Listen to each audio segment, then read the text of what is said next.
Përshëndetje të nderuar miq, do të shkojmë në Kosovë për të folur për një lajm të fundit që ka ndodhur pas ditën e sotme. Membri Krasniqi ka dhënë dorëheqjen nga drejtimi i PDK-s. Pas zgjedhjes që nga 2021-shi, pas ditën e sotme ka deklaruar që është koha për një epokë të re, por çfarë do ndodh tani në vazhdim, por edhe për kulisat e dorëheqjes do të flasim me zotin Hisem Berisha, ish deputet i PDK-s. Zoti Berisha, përshëndetje dhe faleminderit shumë. Përshëndetje edhe për juve. Zoti Berisha, e prisni diçka të tillë apo ishte një vendim ndoshta që nga strukturat nuk pritej, por i momentit i membri Krasniqit pas zgjedhjeve lokale dhe para atyre të parakohshme të përgjithshme që pritet ndoshta në fund të jetorit? Tani pa u nisur në këto supozimet që priten që mund të ndodhin për shkak se procesi politik është një lloj furtune, as më tepër kur ketë bësh me subjekt që drejtojnë qeverinë siç është vetëvendosja, por unë mendoj se kjo çfarë ndodhi sot, pa dorëheqja e kryetarit, është një akt politik që duhet ta respektojmë. Është një vendim që e respektojmë edhe se edhe e vlerësojmë si akt reflektimi. Është një akt që ka treguar përgjegjësinë personale e kryetarit, edhe unë nuk e shoh as pak si moment dobësie, por një përgjegjësi për ta ruajtur edhe unitetin e nevojshëm tani për konsolidim të rradhë dhe për ecjet përpara në procesin politik, as më tepër pas dy zgjedhjeve që i patëm nacionale dhe vendore. Kjo ka shënu me të vërtetë një moment kthese në Partinë Demokratike dhe ka mobilizuar tani energjitë e brendshme për një konsolidim dhe për ta përforcuar edhe më shumë orientimin tonë si parti që jemi parti të shtetën ndërtuese dhe jemi parti që kemi ecur bashkë me historinë e konsolidimit të institucioneve dhe vetë shtetit të Kosovës.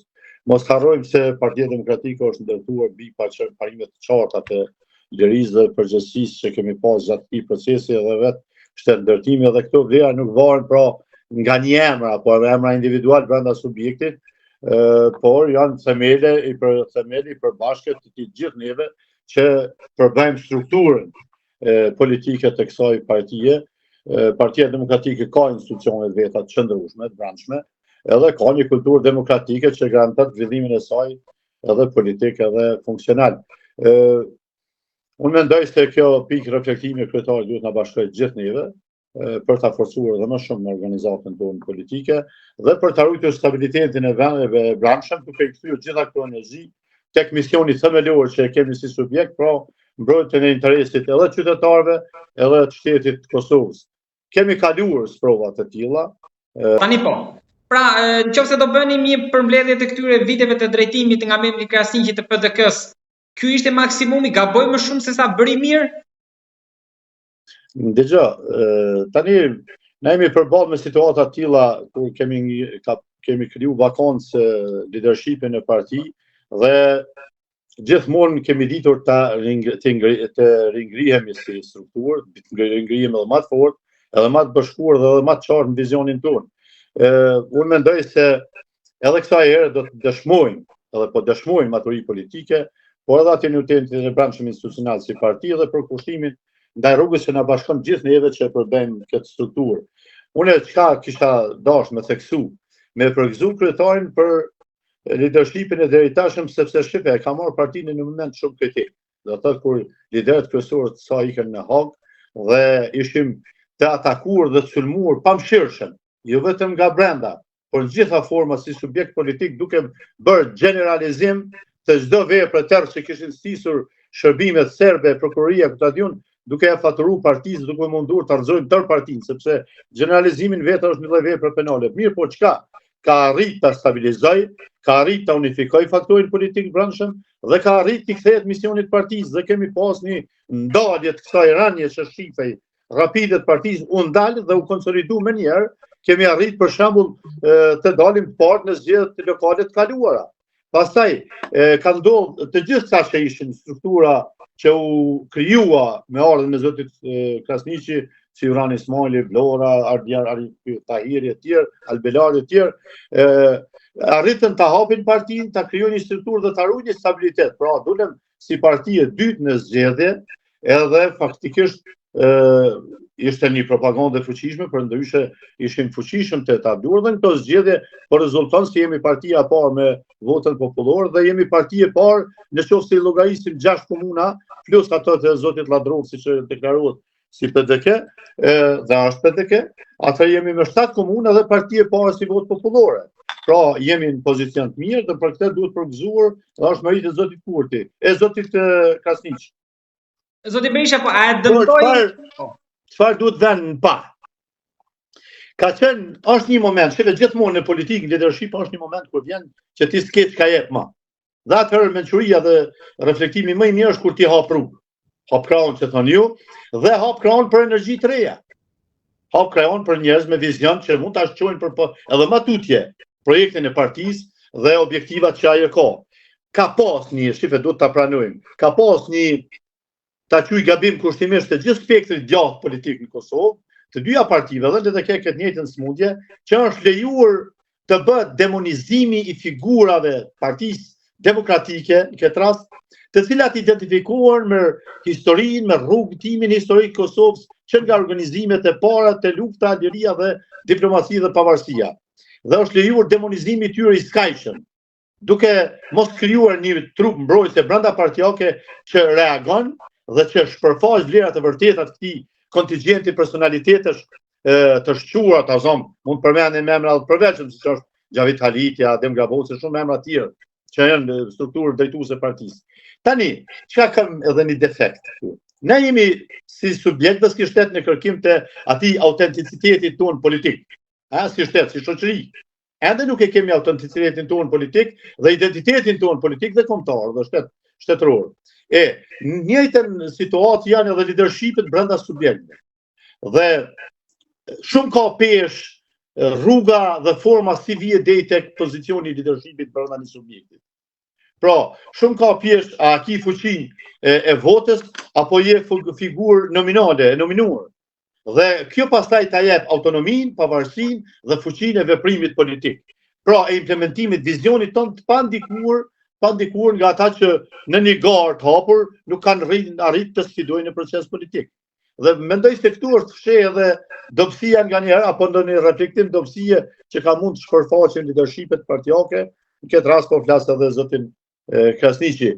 Në një të ardhme të shpejt besoj se do të krijohet një hapësirë mundshme që Partia Demokratike ashtu siç e ka traditën dhe kulturën e saj institucionale të brendshme, siç i ka mekanizmat funksional të brendshëm, të shkoj përmes një procesi të rregullt zgjedhor edhe të zgjedhë organet e partisë, të cilat mendoj se kanë një kohë që nuk janë frikës. Përpara se shkojmë te kryetaria dhe diçka kam këtu, e dëmtoi debati, konflikti me Ladrovsin edhe fakti që votoi Dibal Bashën apo jo?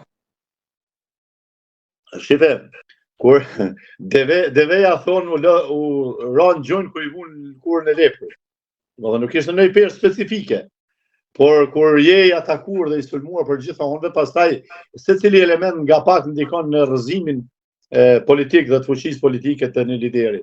Edhe rasti i Drenasit ka qenë ka pas një ndikim të jashtëzakonshëm në disponimin e brendshëm partijak dhe në disponimin dhe orientimin e votës qytetarëve. Prandaj po, unë mendoj se ka pas ndikimin e vet, edhe pse zoti Ladrovsi nuk shquhet si ndonjë partizan i madh i Partisë Demokratike, sepse të rrugtimi i tij politik ka qenë ka përcjell në për subjekt ndryshëm, mbajtje qëndrime sipas futit personal dhe të interesit personal.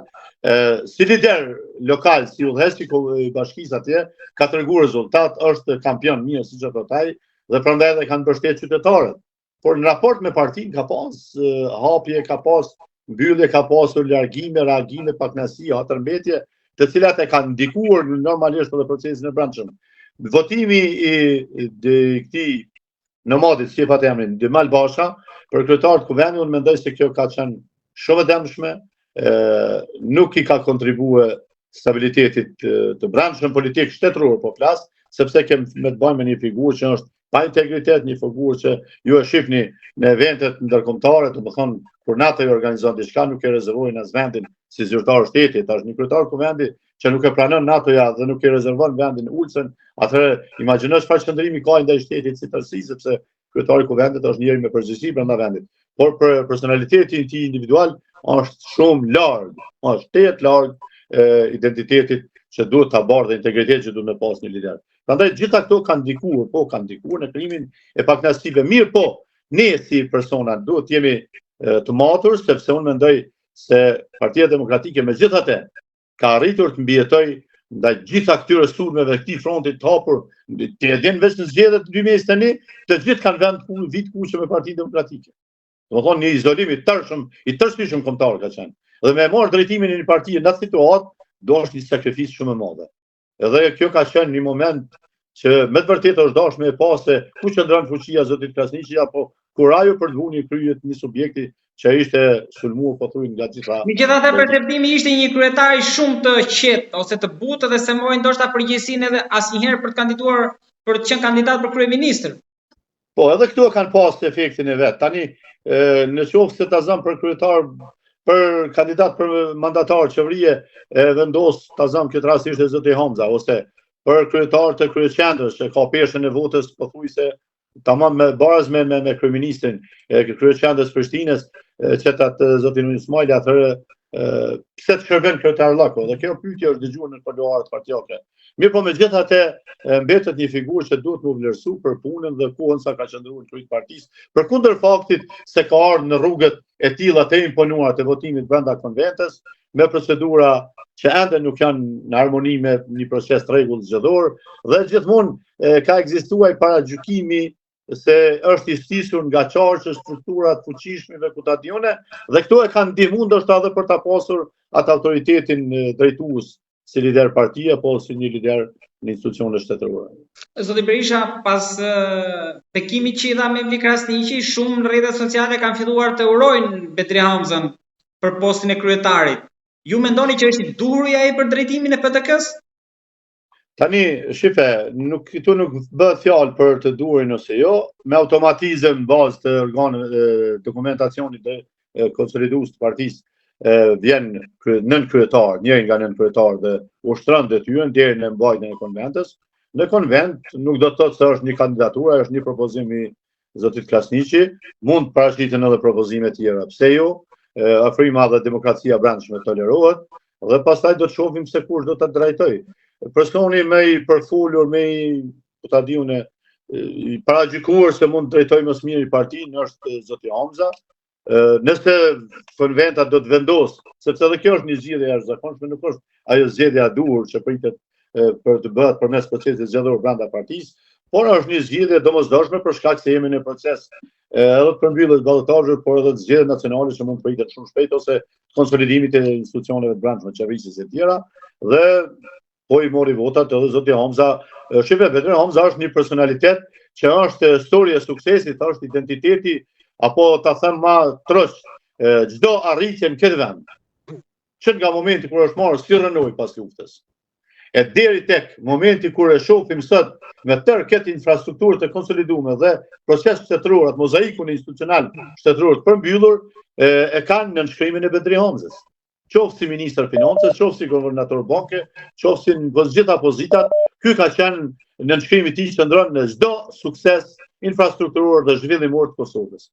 Prandaj është një njerëz që ka një histori suksesi brapa vetes, ka një background edhe përgatitur të mirë dhe unë mendoj se është personi i duhur për ta drejtuar jo partinë, por për drejtuar nesër edhe qeverinë edhe shtetin. Siç ka brenda Partisë Demokratike edhe shumë personalitete të tjera që mund të jenë drejtues të shtetit. Ju thatë një zgjedhje jashtëzakonshme në këto kushte tani, po ndoshta edhe zgjedhje provizore në varësi të asaj që do ndodh në Hag. Këtu po, unë kam shumë shpresë mbas të shife ne në jetën ushtarake tash kam qëndruar gjatë dhe ne kemi një princip, themi nuk shef njëjtë si ai që qëndron në krye të shkallëve, si ai mes shkallëve dhe në fund shkallëve. Tash ku diun se çfarë shohin kryetarit që po jep dorëheqja apo ai tjetër që pritet më ardh, mbas të shohin edhe më larg, shohin edhe në Hag atje.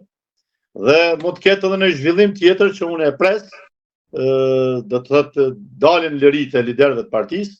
Mirë, po ajo është një proces që nuk duhet të na entuziazmoj sepse nuk shkojnë bashkë lehtë ato format e procedurave, domethënë ankimimeve, kutadione, rishqyrtimeve, mund të marrin kohë, por si do të qoftë. Sinjalet pozitive janë, drita diellit po shihet se do të linë prapë dhe Partia Demokratike do të kthehet me tërë ekipin që këtij vendi asolli edhe lirinë, edhe pavarësinë, edhe shtetin dhe do ta shpëtojmë këtë vend edhe një herë, ashtu siç kemi bërë në shekullin e kaluar, pra do ta shpëtojmë edhe nga kjo stërkjesë që ja kanë bërë subjekt politik aktual apo qeverisja aktuale. Duke uruar për një epokë të re me figura sa më të reja, zoti Berisha, të falenderoj shumë për bisedën. Faleminderit edhe ju për interesimin.